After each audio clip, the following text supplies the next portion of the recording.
জাহান্নামের আগুন থেকে যদি আমাকে আপনাকে বাঁচতে হয়, একমাত্র পথ হইল ইসলাম। জোরে কোন কি? একমাত্র পথ হবে আমার আপনার জন্য কোরআন। এই কোরআন ছাড়া আমার আর আপনার জাহান্নাম থেকে বাঁচার কোনো বিকল্প পথ নাই। কি কোন ঠিক কিনা? এই কোরআন যদি আপনি শিক্ষা গ্রহণ করেন, আপনি যদি কোরআন তেলাওয়াত করেন, প্রতিটা হরফের বিনিময়ে আপনাকে আপনি যদি না বুঝে, অর্থ না বুঝে, এরপরেও কোরআন তেলাওয়াত করেন, সকালে তেলাওয়াত করেন, দুপুরে তেলাওয়াত করেন, আবার রাতের বেলা তেলাওয়াত করেন, ঘুমের সময় তেলাওয়াত করেন, আবার ঘুম থেকে উঠে ফজরের নামাজ পড়ে আবার তেলাওয়াতে বসে যান, প্রত্যেকটা হরফের বিনিময়ে আপনাকে 10-10টা করে সওয়াব দেওয়া হবে। অনেক ভাইরা এমন আছে যারা কোরআন শিখে নাই, কোরআন তেলাওয়াত করতে জানে না। ও মুসলমান, তুমি মুসলমান সন্তান হওয়ার পরেও ইসলামী সমাজ ব্যবস্থার ভিতরে, সমাজের ভিতরে তুমি অবস্থান করার পরেও তুমি কোরআন তেলাওয়াত জানো না। আরেকজন যখন কোরআন তেলাওয়াত করে গো, তোমার অন্তরটাও কেঁপে ওঠে না। মুসলমান, তুমি কেমন মুসলমান কইলা? গুরু খাওয়া মুসলমান, মুনাফিক মার্কা মুসলমান। আল্লাহ তাআলা কিন্তু তোমাকে ধোঁকাবাজ বলে এখানে ডাক দেয় নাই, মুনাফিক বলে ডাক দেয় নাই। বান্দারে, তুমি যখন ইমানদার হইলা, ইমানদার হওয়ার পরে কেমনে তুমি কোরআন শিখলা না? এমনে তুমি জাহান্নামের আগুন থেকে বাঁচতে হয় তুমি জানলে না। কিভাবে জাহান্নামের আগুন থেকে বাঁচতে হয় তোমার পরিবারের লোকদেরকেও জানাইলে না, বুঝাইলে না, নিজেও তো বুঝলে না। এমন একটা সময় আসবে যখন নাকি সাকরাতের সময় হবে, কোরআন তেলাওয়াত করার জন্য মানুষ পাবে না। দৌড়ে যায় ওর মাদ্রাসা থেকে 5 জন ছাত্র লয়ে আসনা রে বাজান, তাড়াতাড়ি আমার দাদার কাছে বইয়া বইয়া কোরআন শরীফ পড়তো। ইয়া আইয়ুহাল্লাযীনা আমানু কু আনফুসাকুম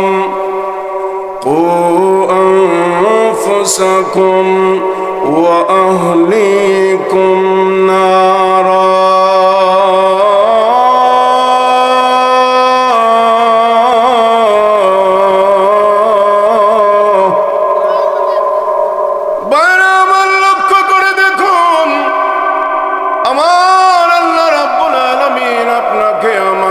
সবাইকে সম্বোধন করেছেন, কিন্তু বাটপার বলে ডাক দেয় নাই। শয়তান বলে আপনাকে আমাকে সম্বোধন করা হয় নাই, ধোঁকাবাজ বলে সম্বোধন করা হয় নাই, বেঈমান নাফরমান মুনাফিক বলে সম্বোধন করা হয় নাই। ইয়া আইয়ুহাল্লাযীনা আমানু, হে ঈমানদারেরা, তোমরা নিজেরাও জাহান্নামের আগুন থেকে বাঁচো এবং তোমার পরিবারের লোকদেরকেও জাহান্নামের আগুন থেকে বাঁচাও। দুনিয়ার শিক্ষা আপনাকে আমাকে জাহান্নাম থেকে বাঁচাইতে পারে না। জাহান্নামের আগুন থেকে বাঁচতে হলে একমাত্র শিক্ষা হতে হবে কোরআনের শিক্ষা। যেরকম কিসের শিক্ষা? জাহান্নামের আগুন থেকে যদি আমাকে আপনাকে বাঁচতে হয়, একমাত্র পথ হইল ইসলাম। জোরে কোন কি? একমাত্র পথ হবে আমার আপনার জন্য কোরআন। এই কোরআন ছাড়া আমার আর আপনার জাহান্নাম থেকে বাঁচার কোনো বিকল্প পথ নাই। কি কোন ঠিক কিনা?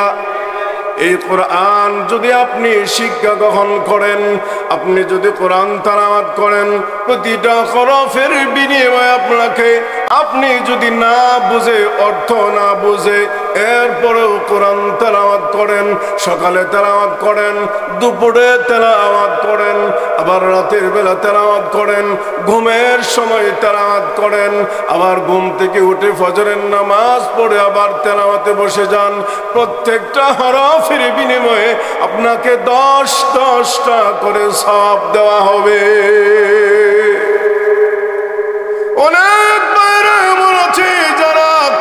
শিখে নাই, কোরআন তেলাওয়াত করতে জানে না। ও মুসলমান, তুমি মুসলমান সন্তান হওয়ার পরেও ইসলামী সমাজ ব্যবস্থার ভিতরে, সমাজের ভিতরে তুমি অবস্থান করার পরেও তুমি কোরআন তেলাওয়াত জানো না। আরেকজন যখন কোরআন তেলাওয়াত করে গো, তোমার অন্তরটাও কেঁপে ওঠে না। মুসলমান, তুমি কেমন মুসলমান কইলা? গুরু খাওয়া মুসলমান, মুনাফিক মার্কা মুসলমান। আল্লাহ তাআলা কিন্তু তোমাকে ধোঁকাবাজ বলে এখানে ডাক দেয় নাই, মুনাফিক বলে ডাক দেয় নাই। বান্দারে, তুমি যখন ইমানদার হইলা, ইমানদার হওয়ার পরে কেমনে তুমি কোরআন শিখলা না? এমনে তুমি জাহান্নামের আগুন থেকে বাঁচতে হয় তুমি জানলে না? কিভাবে জাহান্নামের আগুন থেকে বাঁচতে হয় তোমার পরিবারের লোকদেরকেও জানাইলে না, বুঝাইলে না, নিজেও তো বুঝলে না। এমন একটা সময় আসবি যখন নাকি সাকরাতের সময় হবে, কোরআন তেলাওয়াত করার জন্য মানুষ পাবে না। দৌড়ে যায় ওর মাদ্রাসা থেকে 5 জন ছাত্র লয়ে আসনা রে বাজান, তাড়াতাড়ি আমার দাদার কাছে বইয়া বইয়া কোরআন শরীফ পড়তো। এর চাইতে কপাল ফোড়া দুনিয়াতে আছে মনে করেন একজন? 8 কন্যা। এর চাইতে কপাল ফোড়া আর একজনও দুনিয়াতে আছে বলে আমার মনে হয় না। অথচ আল্লাহ তাআলা বলতেছেন, কু আনফুসাকুম ওয়া আহলিকুম নারা।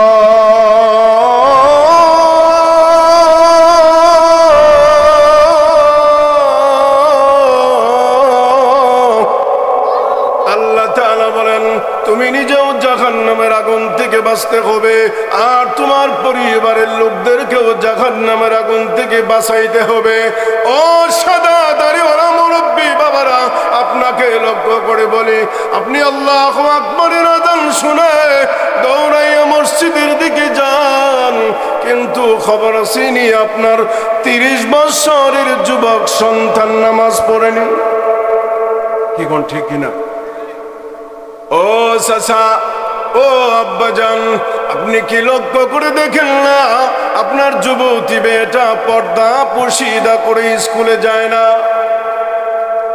এ মুরব্বী, আপনার ছেলে সন্তান কোথায় আসা যাওয়া করে, কোন মানুষের সাথে চলাফেরা করে, তার আচার আচরণ আপনি লক্ষ্য করেন না কেন? কিয়ামতের ময়দানে আপনাকে কিন্তু জবাব দিতে হবে, কেননা আপনাকে সম্বোধন করে বলা হয়েছে আপনি হলেন তাদের জিম্মাদার। আপনি নিজেও অপরাধ থেকে বাঁচবেন, গুনার কাছ থেকে বাঁচতে হবে, অন্যায় অপরাধ থেকে নিজে বাঁচতে হবে, আর পাশাপাশি আপনার সন্তান সন্ততিদেরকেও বাঁচাইতে হবে। প্রত্যেকটা মানুষকে জবাব দিতে হবে। এবার বলতেছিলাম, কোরআন শিখলে অথবা যারা শিখছেন তো আলহামদুলিল্লাহ, এখন থেকেই নিয়ত করে নেন, যারা কোরআন তেলাওয়াত শিখতে পারলেন না, কোরআনের সাথে মহব্বত রাখবেন তো ইনশাআল্লাহ। আর হুজুরে কোন ইনশাআল্লাহ?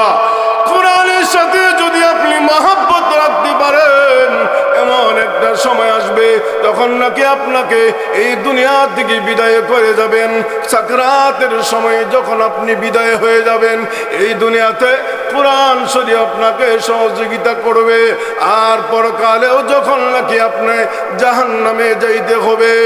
আর দুনিয়ার উপকারটা হইল, আপনি যখন দুনিয়া থেকে বিদায় হওয়ার সময় কোনে আসবে,